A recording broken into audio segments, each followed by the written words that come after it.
Today's video is a really fun one. I really wanted to start trying out crafts that I've never done before, and with the arrival of the kittens, what better way than to make them a tiny little rug. So I've been gifted by the Craft Club Co.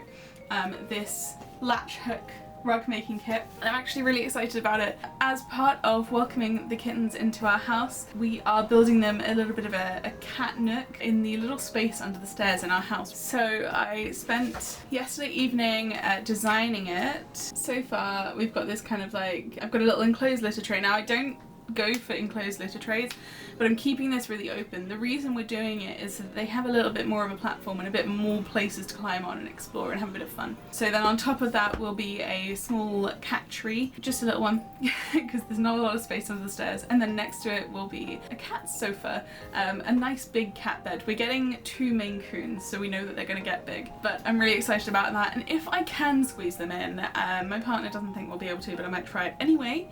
I have 2 giant teddy bears that could be just perfect snuggled in there with the cats. But since we're making them a tiny little lounge, they need a rug. So I'm gonna make this for them, and it's kind of small and really cute, and this is the rug design. I'm super excited about this. I've never tried latch hooking before. The closest I've gotten is crochet, obviously, and let's be honest, I don't think it's the same. This latch hooking kit comes with everything you need to finish the rug. It has a whole sheet of information, tips and tricks, and a QR code I'll be using later on. The base is already pre-coloured with the design to make the whole process super smooth and easy to follow. It comes with a latch hook that actually feels really nice to use, and all the yarn is pre-cut for you. So the first thing the kit recommends is to pick a spot in the middle of the base to practice the motion of latch hooking. So that's what we're going to do, and it says just pull out a few pieces and use the latch hook. So I guess we're going to give it a try. I've got my tutorial just over there. So fold the yarn in half. Honestly, I wasn't sure I was going to keep this section in the video, but I really wanted to share the struggle that can come when you're learning something entirely new to you. I've never latch hooked before, and I genuinely had no idea what I was doing. I was trying really hard to follow the written instructions line by line, and something just wasn't clicking for me. It was super frustrating, and this went on for maybe an hour, maybe more. Nope, that didn't work. But perseverance is key. Through a horizontal bar. Okay, through. Place the yarn ends diagonally across the open latch hook.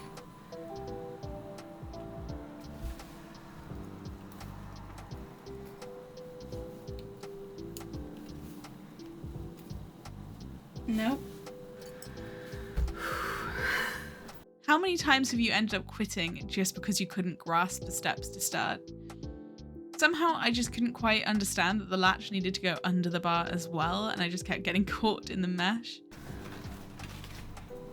Rug hooking is super easy and so much fun. Eventually I remembered the sheet from the kit right at the very beginning. There is a QR code linking to a latch hooking tutorial, and after watching that I was finally able to get it down. Okay, so now that I can do that, we can go to the top. Once I'd grasped the actual technique, it was super easy to get into the flow. I started at the top and I went colour by colour just to keep my workstation as tidy as I could. So while I work on this, I kind of want to talk to you guys about trying new skills and how I feel like it's getting scarier for people. I still do love learning new skills. It's a thing for me. It's why I started crochet, because I really wanted this hat, and the person who made them always sold out super quickly, but they sold a crochet pattern, and I thought, well, do you know what? I guess I'm gonna learn to crochet. So I did. I learned through YouTube, as I'm sure many of you have learned. There are so many resources on YouTube for learning crochet or knitting and things like that, and that's pretty much how I've learned most of my skills. But I think there's this thing nowadays where people are just kind of scared to start a skill because they don't want to go through the being bad at it stage, which happens to everybody. I was terrible at crochet when I first started. I was terrible at knitting when I first started. My first knitting project was a sock, and I only made one that time because I didn't master the bind off. So you actually couldn't put the sock on because it wasn't elasticated. It was just kind of really solid.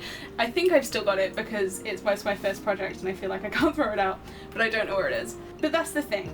When you learn a new skill, any new skill, you inevitably are going to go through this phase of being not great at it. And I think there's so much pressure these days to post everything you do and to share it on social media, and with that comes the need to be perfect, because people on the internet can be bullies and they can look at what you've made that you've spent ages on, that you're super proud of, even though it may not be perfect, and they'll just start ripping into you because it's not perfect.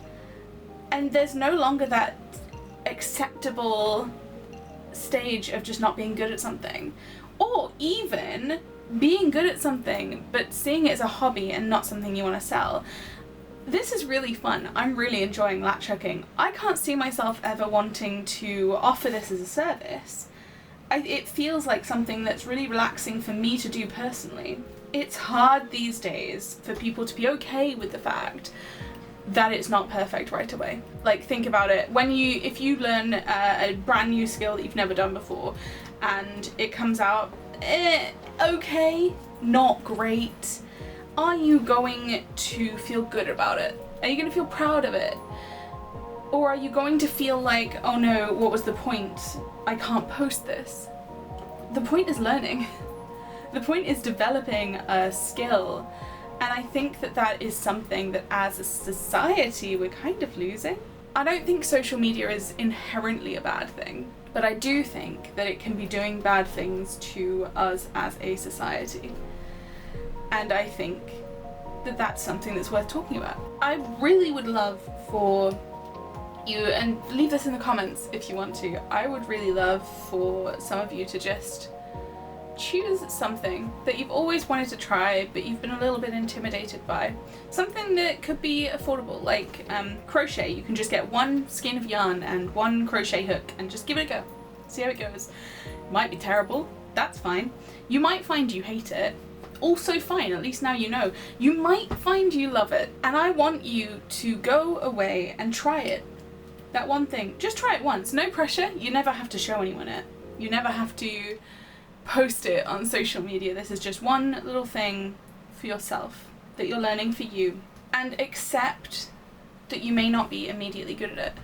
Accept that it might go terribly wrong, and that's okay, because it's all a part of the learning process. I think that that's something as a people that we need to learn, because we're going to lose skills. We're going to lose things that you do with your hands. We're going to lose the skill of crochet, the skill of knitting, the skill of latch hooking and rug making, because people are too afraid of not being instantly perfect at it. Anyway, a little bit of a ramble, not entirely what this video is about, but I thought it was worth talking about. Craft Club Co. is actually a great place to look.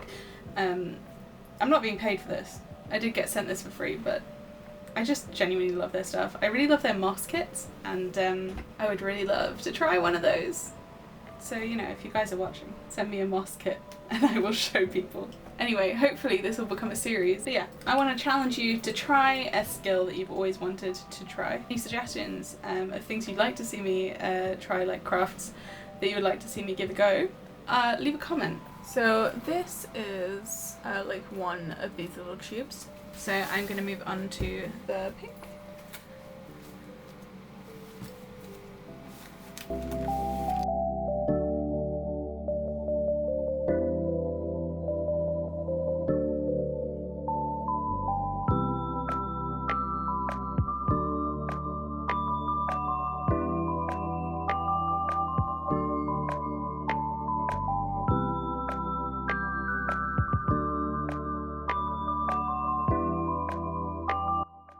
So far we've got this. There's some flowers, it's definitely visible. We have a whole lot more to do. It does take a long time. It's actually more time consuming than I expected it to be, but I'm cool with that. Anyway, it's coming along real nice.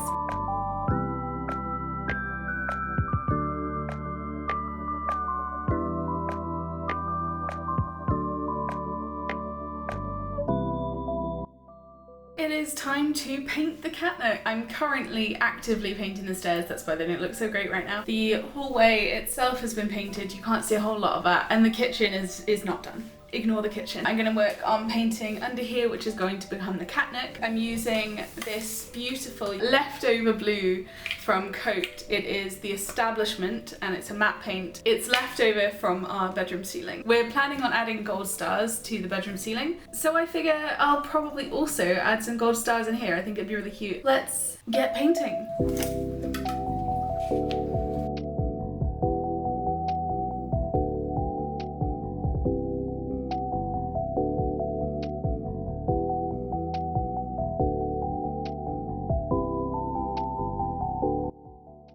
And back to the rug. It definitely went slower than I expected, but it was a great relaxing activity to do while watching movies or listening to music.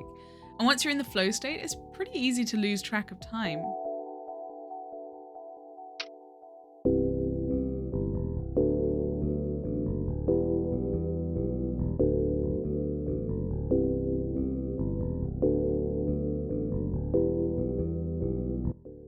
It's producing like so much of this little fluff, so I'm trying to gather it up and keep it all.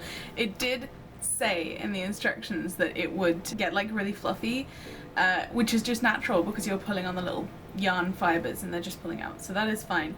I'm glad it mentioned it in the instructions though, because I don't think I'd have realised otherwise, and I think I'd have worried that I was like ruining it. The rug is finished, and here I'm just trimming those longer bits of yarn to make it neater. Now on to building the furniture for the cat nook that has been sitting in boxes in my house for weeks. Is that going to be big enough for a Maine Coon? So it says 45 minutes. I'll be honest, I don't believe that. It actually only took me 20. This is the litter enclosure, and I made sure it was the right size for the XL litter trays we have, but I just kind of assumed that the opening would be a decent size. I was wrong. That's okay though, we will fix it later. Next is the cat tree. This is a short cat tree with a sturdy base, a scratching post, and several little spaces for cats to explore and sleep. It was surprisingly easy to construct, and the soft cushions attach using Velcro so they can be easily removed and washed, which is great. And finally is the cat sofa I mentioned. This came in such a tiny box, I was kind of concerned, but it is just super vacuum sealed. I really wasn't sure this was going to puff up at all. I kept checking the instructions to make sure I was doing everything, but it did plump up really nicely after it had been sitting out for 24 hours.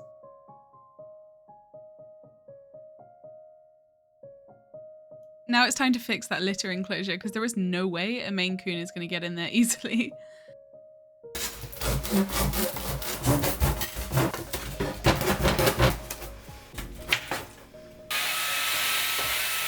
Don't come at me for my technique. It did the job, and it's time for it to all come together. I'm putting their carrier in there so that it can be used as a bed to let the cats become as comfortable with it as possible. And I couldn't fit the giant teddies, but we have a couple of smaller ones that I'm sure will be appreciated. So there are still a couple of final steps that I want to sort of finish this, but it is pretty much how it's going to be. I want to add some decorations, so I'm going to add some gold stars to the back and the ceiling, and I want to add a gold, like a brass L plate along here to make it look a little neater, but neither of those things are things that I can afford to do right now, so they'll have to wait a little bit. But in all, it's done and I love it and I think it's super cute. And this is the finished cat nook featuring my finally painted kitchen, although it's not finished. It's super cozy, it's quite dark, so I'm wondering if maybe I should get some lights in there, but you know, cats like the dark anyway, so it's no big deal. I put some stars in there too, and I think it's super cute. What do you think?